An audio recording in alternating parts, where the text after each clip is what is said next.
জীবনের অভিজ্ঞতা কখনোই বুঝতে পারতাম না যদি বিদেশ না আসতাম। বিদেশ আসার পরে এখন বুঝতে পারতেছি জীবন কি জিনিস, কষ্ট কি জিনিস।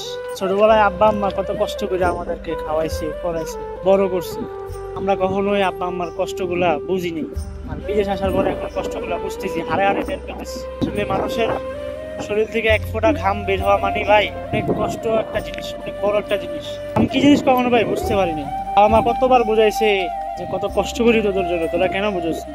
এখন হয়তো বুঝতেছি, এখন ফিল করতেছি যে ভাই জীবনের কষ্ট, ঘাম, পরিশ্রম জিনিসগুলো এখন বুঝতেছি। বিদেশ না আসলে ভাই বোঝা যায় না পৃথিবীটা কি জিনিস। ভাই একটাই কথা বলবো, আপনারা কষ্ট করবেন, যাই করবেন দেশে থাকার একটা চেষ্টা করবেন যাতে দেশে কিছু একটা করতে পারেন। বিদেশ আসবেন, মনে করেন যে সবার কপালে তো সুখ হয় না, সবার কপালে সুখ জোটে না। কারো কপালে সুখ, কারো কপালে দুঃখ, কারো কপালে দুঃখ। এটাই বলি যে সুখ নিতে চাইলে ভালো জায়গায় আসবেন, ভালো একটা মানুষকে বিশ্বাস করবেন, বিশ্বাস করার মতো মানুষকে বিশ্বাস করবেন। এমন কোনো মানুষকে বিশ্বাস করেন না তাদের কারণে আপনার জীবনটা ধ্বংস হয়ে যায়, আপনার জীবনটা হেল হয়ে যায়।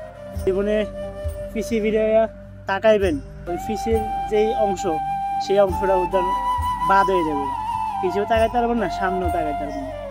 এই একটা কথা বের রাখবো, এটা চিন্তা ভাবনা করে চলবে।